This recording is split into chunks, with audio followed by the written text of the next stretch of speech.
Good morning. My name is Thomas Samuel, and this is the Finance 6530 Bloomberg-based project. In this presentation, we'll be analyzing three industries, and I decided for the theme it was going to be two industries that are usually considered to be distressed, namely airlines, brick and mortar retailers, and one industry that's considered to be an old reliable and a staple, which would be the energy sector. And my thinking is basically, the point of analysis is your instincts are very often not correct. So before you just assume that brick and mortar retailers or airlines are doomed, you should look at the numbers and see if the conventional wisdom is accurate, because finding where people are wrong is the only way to make money in the stock market. So we'll start with airlines first. The five airlines we picked were Southwest, Spirit, Delta, American Airlines, and Alaska Air Group. And this is because it covers both the so-called low-cost carriers and the classical carriers, so we can get a view of the industry as a whole. Now, for Southwest Airlines, at first glance, the numbers look sort of interesting. So for current ratio, quick ratio, cash ratio, pretty good numbers. Their current assets and their cash are pretty solid compared to where they were. We can see in 2020 a massive decrease in profit margin for the pandemic completely murdered the industry. It was very touch and go. For economic value added, we can see losses that continue to this day.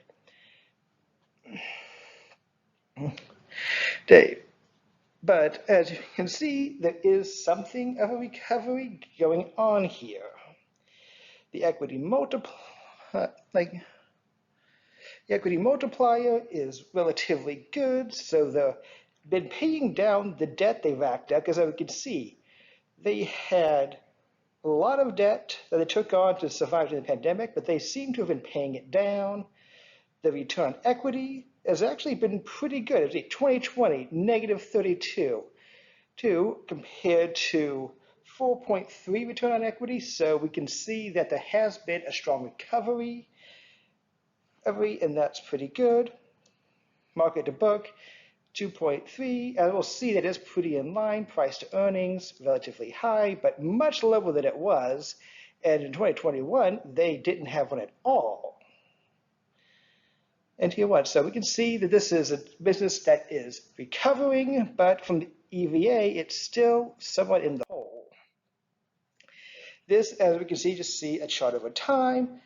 With the pandemic, things have mostly been going downward.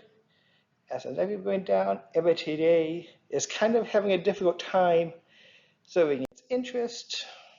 Oh, hey, this is. And now for a look at their the supply chain. You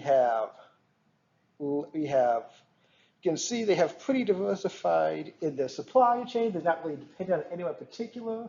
Southwest, it seems, actually does sell a number of products to other ones.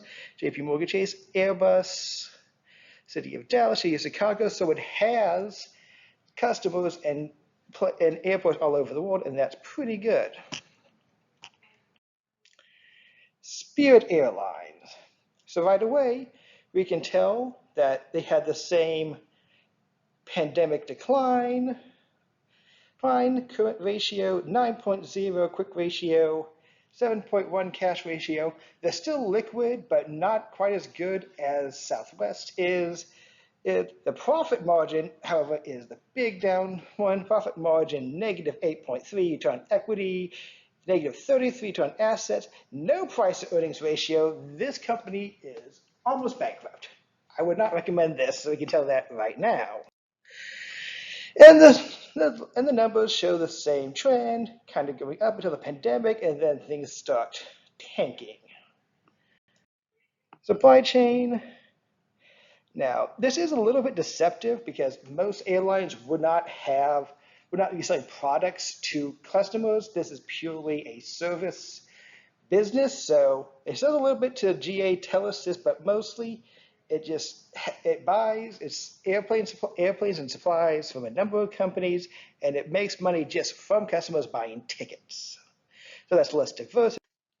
Delta Airlines, as we can see, it had the same pandemic decline, right? Negative 146, almost negative 150 return on equity in 2020. Money profit margin negative 72. At the same time, and it had in its equity multiple of 46.93, very overvalued because see how it went down. But even though it hurt negative 16 billion in economic value added over the next few years, its current ratio, its quick ratio, its cash, it goes down steadily as it struggles to survive. But in the past year, it has seen a massive upswing. People are going on vacations. They are returning to office, which was, as we'll see, the return to office has been big in the past few years because business travels are coming back. Vacation travel has boomed back. And so return on equity has gone from negative 150 to 52. The price earnings ratio is 8.6. The market to book value is 6.2. And while its current ratio of 3.9 and the cash of 1.5, it has had to leverage itself heavily to get these gains, but these gains are coming in. And from a negative 16 billion in economic value added in 2020 to negative 2 billion in 2021 to half a billion, now it's 1.8 billion.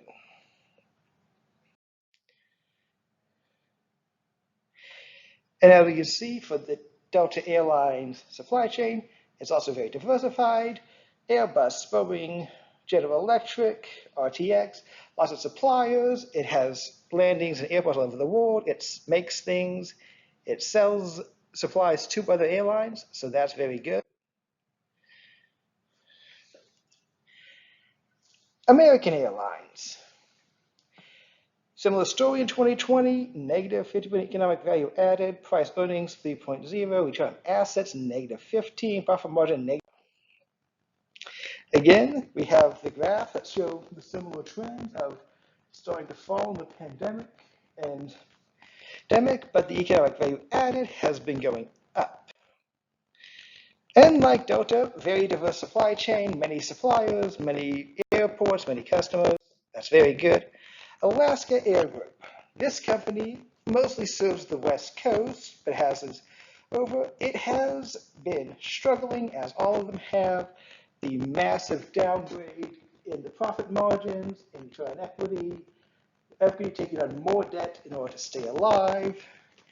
And unlike Delta or American, they have been struggling. They're still economic value added negative 43 million, price earnings 8.62. Now they are returning equity to shareholders at 5.93, price and times interest earned 12.6. They are liquid, but for the cost, it doesn't seem to be as good. And that goes to, again, we can see these same downward trends. There have been this price earnings boom in the past year, but with the enterprise value added going up, it was still negative. I do wonder about that. And ultimately, so now we look at the thing. Now, as we can see, American Airlines is not even on this. They are not returning they are not making anything for the shareholders. They are not on the list. But as we can see, and this is what I'll do for each industry. After we analyze the of all, I want to zoom in on the factor that I think was the deciding factor in my analysis. And that for me, for the airline industry, was return on equity. And as you can see, Delta has returned a lot. They're doing very well. Alaska Air Group, Southwest Airlines hovering around the same. Spirit Airlines barely on the chart. American Airlines not there at all. So that would bring me to the winner, which was Delta Airlines. For brick and mortar, we're looking at Walmart, Kroger, Costco, Lowe's, Tractor Supply Co. These are not strip mall or mall chains, because that would impact the mall and the real estate problem. These are generally your standalone brick and mortar stores that you would associate with anchoring down a strip mall. Walmart hardly needs any introduction, and perhaps unsurprisingly, the largest company in one of the largest public companies in the world is doing, in fact, pretty well. They had from 2019 for a 5-year look at $5 billion economic value added, they got up to $2.68 billion. Times interest earned is 18.85, so they are earning much more than they need to service the interest on their debt. Equity multiplier 2.0. Cash current ratio 8.2, quick is only 1.8, cash is 0.9. So while in terms of raw income, Walmart is comparable to most first world nations, the expenses of this massive brick and mortar presence, this massive supply chain, millions of employees all over the world, they make a lot, but they also spend a lot. So even though the total enterprise value would make it one of the top 10 countries in the world, if you combine its global operations, its actual market to book ratio is only 4.55, price earnings ratio 24.44. So my actual idea is it has been doing good. We know there's been inflation or greedflation, depending on what you want to call it. Prices have been going up, so the number's looking good.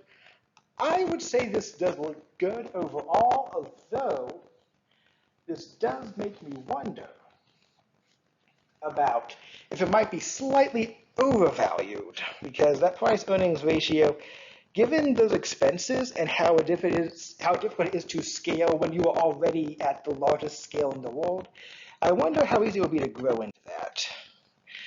And the graphs show basically the same number. There was a bit of a pandemic valley, but things are improving pretty much across the board. As far as supply chain issues, it has one of the best supply chains in the world. It is a global leader. Suppliers, everyone. Customers, everyone. It's hard to get too much more into than that. Kroger.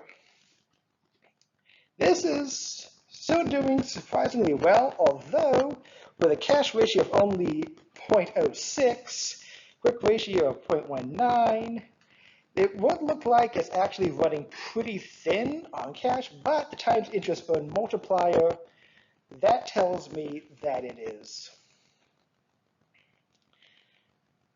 That tells me that they are still earning a fair bit over what they need to service their interest, even though it seems they have expenses other than that they're spending it on.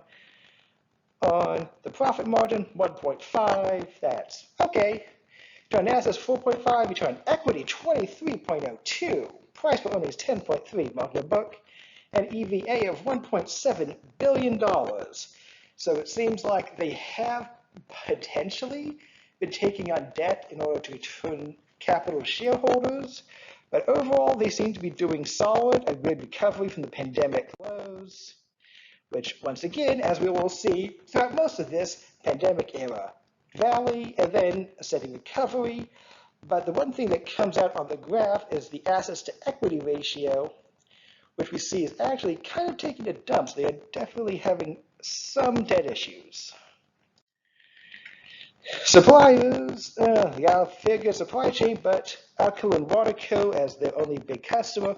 They are a retail store. Their customers are not industrial. They are people, which could be a risk because any change in consumer spending habits will directly impact them massively because they don't have institutional vet customers in order to keep them going. Costco, publicly traded, although the fact that they have the membership does limit them somewhat, but current ratio 1.07, quick 5.2, cash 0.5. They definitely have cash to cover and times interest, have cash on hand to cover the interest, especially times interest earned of 65.63. So it indicates they probably have more long-term debt than short-term debt. But they're definitely covering their interest payments. Profit margin of 2.06, pretty good. Return on assets, 9.45. Return on equity, 27.54. Price earnings of 44.45. And a market to book of 9.84. So potentially somewhat overvalued, but with an economic value added of 2.5 billion, they seem to definitely be doing well.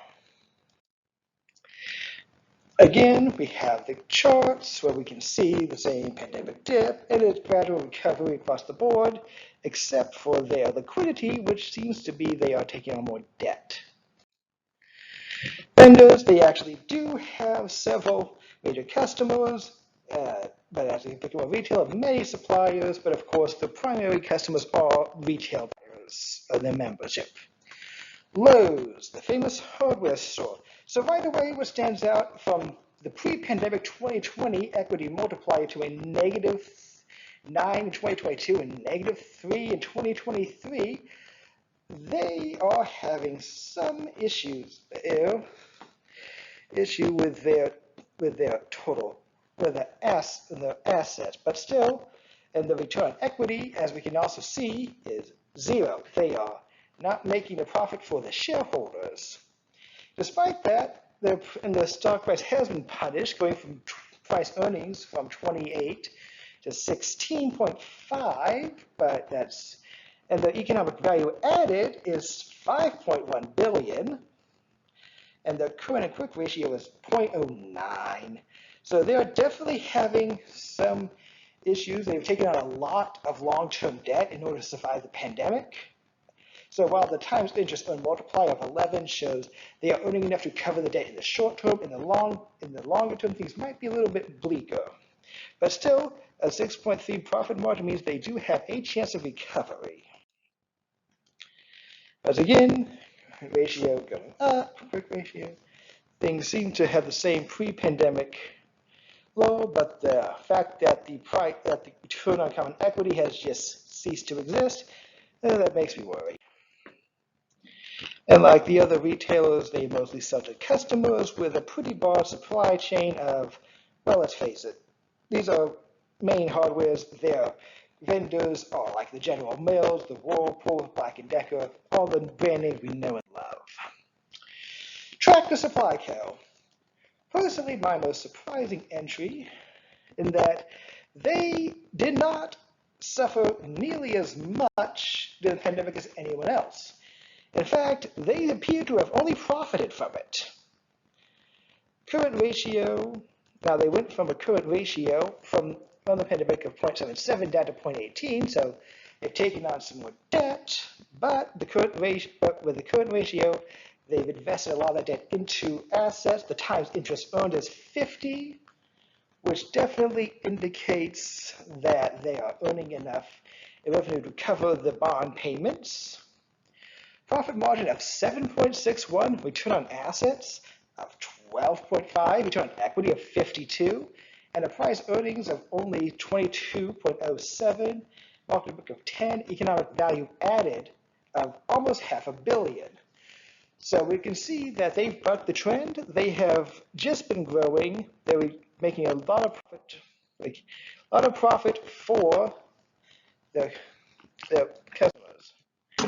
For vendors, they have again your standard brand names: John Deere, PepsiCo, Colgate.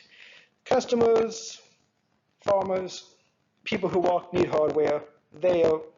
They're pretty much entirely aimed at the small business farmers. And no one customer does everything, but they are still doing quite well. So for this graph, the statistic I thought was most relevant would be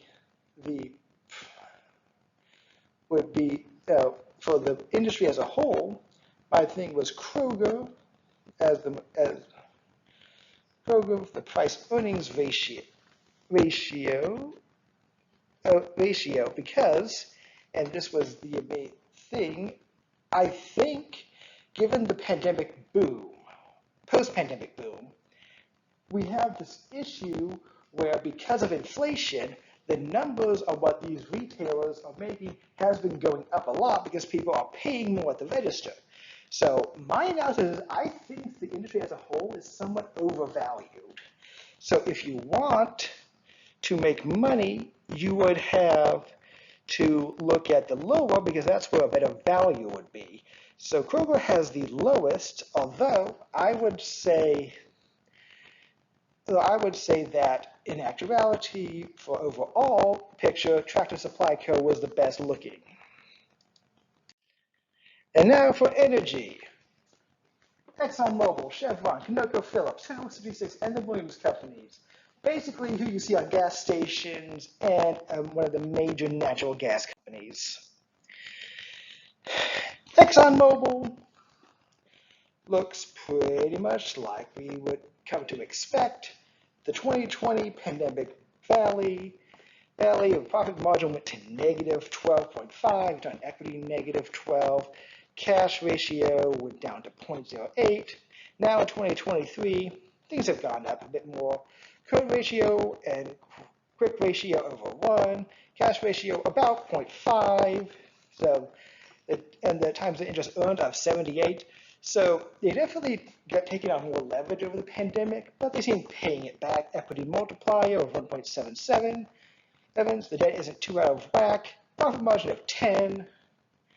Return on assets of 9.66. 10-point equity. Price earnings 10.05. And market book and economic value added of $9 billion. So this is, again, the industry, the old reliable. If you want to just stick your money in something and be pretty confident it'll go up over 10 years, yeah, ExxonMobil's a good bet. And we see the same general raising across the board, though they have been leveling out in the past couple of years.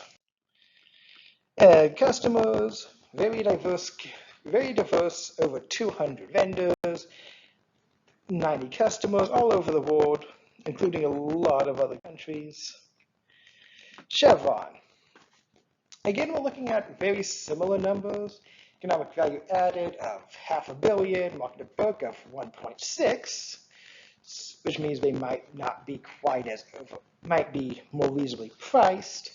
Price to earnings of 11, return on equity of 13, profit margin of 10, times which earned of 7.5, cash ratio is only 20.25. They are definitely liquid, they're definitely returning money to shareholders. And once more, have the same, though we see that their liquidity has been going down, they seem to be taking on more debt. Now, for customer supply chain, customers and suppliers all over the world. ConocoPhillips, economic value added 3.7 billion, market book 2.26, so a little more of a value, but 13.17.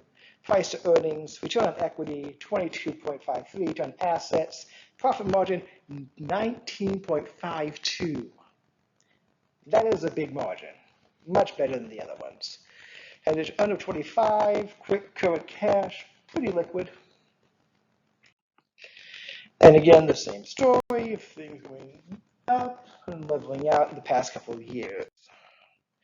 And once again, global supply chains, many customers, though only 11 customers, so not quite as many as some of the other ones. The Williams companies, economic value added of just shy of $1 billion. Profit margin of 29.15, return on equity of 26.67, price earnings of 13, and current ratios above 0.5, cash ratio of 0.37, and equity multiplier of 3.53, a little more debt than the others, tier of 4.93, so not quite as much. They're running it a little closer to the line, but they're returning a lot of capital with that economically added. And pretty much steady growth across the board across the graphs. They've been doing pretty well. 19 customers, 23 suppliers. They have a diverse chain, but it's much more local. They're more a regional American one than a global one like Exxon. And now Phillips 66. We see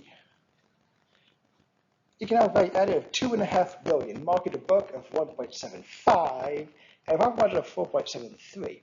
a more modest profit margin, but a lot of value added, and not too overvalued for what they're giving you. Current ratio is on the higher side of over 1. Quick ratio is almost 1. The cash ratio, 2.21. So a little bit tighter, but with T of 11.56, earning enough to cover those interest payments. Equity multiplier of 2.37, and the profit margin. So they seem to be pretty solid. The only worrying thing here is the profit margin of only 4.76. So that's not quite the same margins as the larger ones. Joint equity of 23.35 makes you think they might be a little more focused on the shareholder, but just a smaller company with smaller returns. And again, we can see they have been slightly downward over the past year. And the 63 suppliers and 16 customers, not quite as big as the other ones. So, and I think looking over, your biggest winner overall would be ConocoPhillips for the economic value added. They are just overall adding the most for the shareholders, even though all of them are doing pretty well. It is the energy sector after all. So for my surprise, after I looked it all over, Delta Airlines seemed to be the biggest one. And I will break it down why. The economic value added. They have been adding the most economic value for the shareholders. They've not added quite the most economic value added for the shareholders. That is Tractor Supply Co. And they're about even with ConocoPhillips, which is still impressive.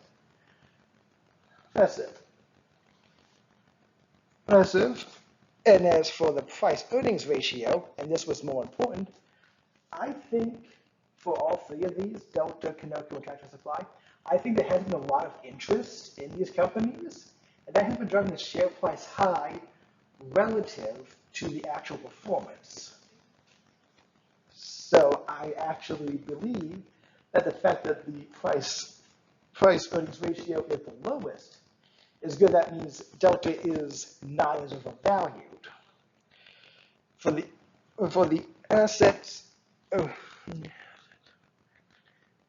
then for the equity multiplier, again, they have the lowest equity multiplier. They are not as highly leveraged as the other ones. Earnings per share, as you can see, it is shocking to me that Tractor Supply, a hardware and farming-based company, Delta Airlines, a massive global airline, and ConocoPhillips, a global energy thing, are all making pretty much the same earnings per share for the shareholders. And that is why economic analysis is so important. Your intuition will be wrong. The numbers do not lie. And of course, the EBIT, ultimately, they are, again, Delta is pretty much in the middle of the pack, but they're all very close.